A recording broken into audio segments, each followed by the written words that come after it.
पूर्ति करके chief election commissioner को भेज दिया, ये मिलान हो गया। और इस तरह से साथियों, मेरा जो ऑर्डर रिकाउंटिंग का ऑर्डर था, जो 200% गारंटी से घोटाला पकड़ने वाला ऑर्डर था, वो ऑर्डर को साइड ट्रैक किया गया और 2019 के चुनाव में नरेंद्र मोदी को दोबारा घोटाला करके चुनवाया गया। 2014 में नरेंद्र मोदी घोटाला करके प्रधानमंत्री बने, 2019 को नरेंद्र मोदी घोटाला करके प्रधानमंत्री किया हुआ फ्रॉड था, चमत्कार था, ये बात प्रमाणित की जा सकती। कैसे जाए?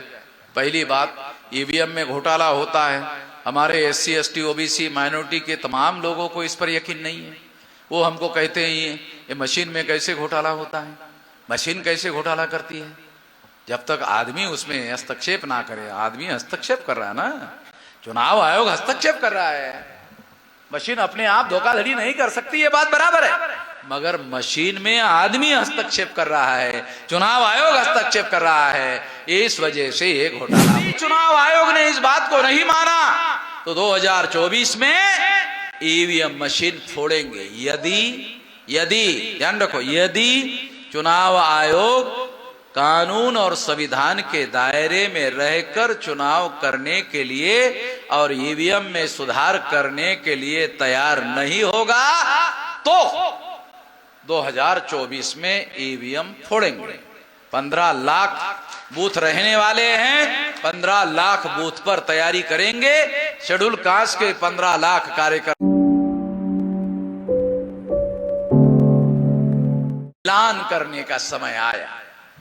मिलान करने के लिए कांग्रेस का कार्यकर्ता काउंटिंग सेंटर में हाजिर ही नहीं था, तो हमने बामसेव के हमारे कार्यकर्ता जो काउंटिंग में हाजिर थे उनको पूछा, अरे मिलान कैसे किया? ये सुप्रीम कोर्ट का ऑर्डर है, कैसे मिलान किया? तो हमारे लोगों ने बताया, खाना पूर्ति कर दिया। खाना पूर्ति समझते हो? कागज में आंकड़ा का मिलान कर दिया, भेज दिया चीफ इलेक्शन कमिश्नर। बराबर है ना? ये अधिकारी रहे, इनको मालूम है खाना पूर्ति। मार्च महीने में खाना पूर्ति हर साल करनी पड़ती है। मार्च महीने में एक कागज में खाना पूर्ति करके आंकड़े मिला करके हर साल भेजने पड़ते हैं। तो खाना पूर्ति करके चीफ इलेक्शन कमिश्नर को भेज दिया, ये मिलान हो गया। और इस तरह से साथियों, मेरा जो ऑर्डर रिकाउंटिंग का ऑर्डर था, जो 200% गारंटी से घोटाला पकड़ने वाला ऑर्डर था, वो ऑर्डर को साइड ट्रैक किया गया और 2019 के चुनाव में नरेंद्र मोदी को दोबारा घोटाला करके चुनवाया गया। 2014 में नरेंद्र मोदी घोटाला करके प्रधानमंत्री बने, 2019 को नरेंद्र मोदी घोटाला करके प्रधानमंत्री बने। दो बार नरेंद्र मोदी घोटाला करके प्रधानमंत्री बने। अडवाणी और अटल बिहारी दो बड़े नेता मिलकर चुनाव कैंपेन चलाते थे। 186 से ज्यादा सीटें कभी नहीं जितवा पाए। अकेले नरेंद्र मोदी 303 सीटें जितवा लिया, अकेले, दोनों मिलके। अडवाणी अटल बिहारी, अरे बाप रे, बहुत बड़े नेता थे, दोनों मिलके कैंपेन चलाते थे। 186 से ज्यादा सीटें नहीं जितवा पाए, नरेंद्र मोदी ने अकेले 303 सीटें जितवाई। ये सारा का सारा ईवीएम के द्वारा किया हुआ फ्रॉड था, चमत्कार था, ये बात प्रमाणित की जा सकती है। रोका कैसे जाए? पहली बात, ईवीएम में घोटाला होता है, हमारे SC ST OBC माइनॉरिटी के तमाम लोगों को इस पर यकीन नहीं है। वो हमको कहते हैं ये मशीन में कैसे घोटाला होता है, मशीन कैसे घोटाला करती है। जब तक आदमी उसमें हस्तक्षेप ना करे, आदमी हस्तक्षेप कर रहा है ना, चुनाव आयोग हस्तक्षेप कर रहा है, मशीन अपने आप धोखाधड़ी नहीं कर सकती, ये बात बराबर है, मगर मशीन में आदमी हस्तक्षेप कर रहा है, चुनाव आयोग हस्तक्षेप कर रहा है, इस वजह से ये घोटाला हो रहा है। तो इस तरह से सबसे पहले तो लोगों को जगाना, इसको रोकना है तो जगाना होगा, तो जगाने का काम शुरू कर दिया 365 दिन। दूसरा काम, और हमने चुनाव आयोग को लिख कर दिया, ये ईवीएम मशीन ईमानदार होनी चाहिए। लाओ, जब बेईमानी वाली मशीन ला सकते हो तो ईमानदारी वाली भी ला सकते हो, लाओ, फुल प्रूफ मशीन लाओ। और फुल प्रूफ मशीन लाओ तो इसके लिए निगरानी नियंत्रण की व्यवस्था करो। आर्टिकल 32 के तहत सुप्रीम कोर्ट को नागरिकों के मौलिक अधिकारों की रक्षा करने का अधिकार दायित्व दिया गया है संविधान निर्माताओं ने।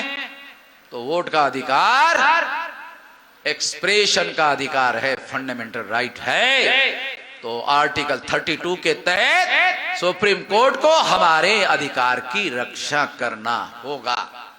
तो इसका जिम्मा सुप्रीम कोर्ट पर है। सुप्रीम कोर्ट चुनाव पर निगरानी नियंत्रण निर्देशन करने के लिए 3 जज का पैनल बनाए, निगरानी करे। गलती होने के 5 साल बाद कहे गलती हो गई, नहीं, गलती होने ही ना दे, रोके, प्रिवेंटिव मेजर ले।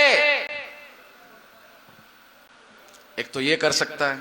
दूसरा, नागरिकों का पैनल बनाया जाए राष्ट्रीय स्तर पर, राज्य स्तर पर, लोकसभा चुनाव के स्तर पर, विधानसभा चुनाव के स्तर पर, और इस तरीके से नागरिकों का पैनल बनाया जाए कि हर ईवीएम मशीन को लगाने के पहले उसको जांच किया जाए। अगर ऐसा किया जाता है तो घोटाला नहीं होगा। चुनाव आयोग ऐसा करे, नहीं करता है, भारत बंद करेंगे। अगर चुनाव आयोग ने ऐसा नहीं किया, भारत बंद करेंगे। आपको याद होगा, हमने पहले भी भारत बंद किया सीएए में, मालूम है आपको? सीएए मुद्दे पर भारत बंद किया था। इतना बड़ा भारत बंद हुआ था, इतना बड़ा भारत बंद हुआ था, इतना बड़ा भारत बंद हुआ था। सीएए का कानून अभी तक नरेंद्र मोदी, अमित शाह, आरएसएस, बीजेपी लागू नहीं कर पाए। हमने वो कानून को डब्बे में बंद कर दिया। नरेंद्र मोदी को लोग कहते बहुत शक्तिशाली प्रधानमंत्री है, उसका बनाया हुआ कानून हमने लागू नहीं होने दिया, रोक दिया। अगर नरेंद्र मोदी बहुत शक्तिशाली प्रधानमंत्री है तो वामन मेश्राम भी थोड़ा बहुत शक्तिशाली है। क्यों? अगर नरेंद्र मोदी ने कानून बनाया और हमने उसके कानून को लागू होने से रोका, हमारे पास भी ताकत है, हमारे पास भी संगठित शक्ति है, और इस वजह से उस कानून को हमने रोका। यदि ईवीएम मशीन में गड़बड़ी के सुधार करने का काम नहीं करते हो, अक्टूबर, नवंबर, दिसंबर तक भारत बंद करेंगे। और 12 लाख एनजीओ है, उनसे वार्ता हो रही है, लगभग 5 लाख एनजीओ को कोऑर्डिनेट करते हुए अभूतपूर्व भारत बंद किया जाएगा सारे देश भर में। इसकी तैयारी शुरू हो गई है। 15 लाख बूथ होंगे, तो 15 लाख बूथ पर ये तैयारी करेंगे। इसकी तैयारी चालू कर दिया गया है। यहां भी लोगों को आदेश दिया जा रहा है। यदि चुनाव आयोग ने इस बात को नहीं माना तो 2024 में ईवीएम मशीन फोड़ेंगे। यदि ध्यान रखो, यदि चुनाव आयोग कानून और संविधान के दायरे में रहकर चुनाव करने के लिए और ईवीएम में सुधार करने के लिए तैयार नहीं होगा तो 2024 में ईवीएम फोड़ेंगे। 15 लाख बूथ रहने वाले हैं, 15 लाख बूथ पर तैयारी करेंगे। शेड्यूल कास्ट के 15 लाख कार्यकर्ता, शेड्यूल ट्राइब के 15 लाख कार्यकर्ता, नॉमिडिक ट्राइब के 15 लाख कार्यकर्ता, एमबीसी के 15 लाख कार्यकर्ता और माइनॉरिटी के 15 लाख कार्यकर्ता, महिलाओं के 15 लाख कार्यकर्ता, स्टूडेंट, यूथ और बेरोजगार के 15 लाख कार्यकर्ता। इतने कार्यकर्ता कम से कम एक बूथ पर 7 लोग फोड़ने वाले रहेंगे। ये फोड़ना कैसे होगा? तो आपको वोट का अधिकार है, मान लो आपको वोट का अधिकार है, चुनाव आयोग के पास आपको वोट डालने के लिए आप जा रहे हो, रोकने का अधिकार नहीं है।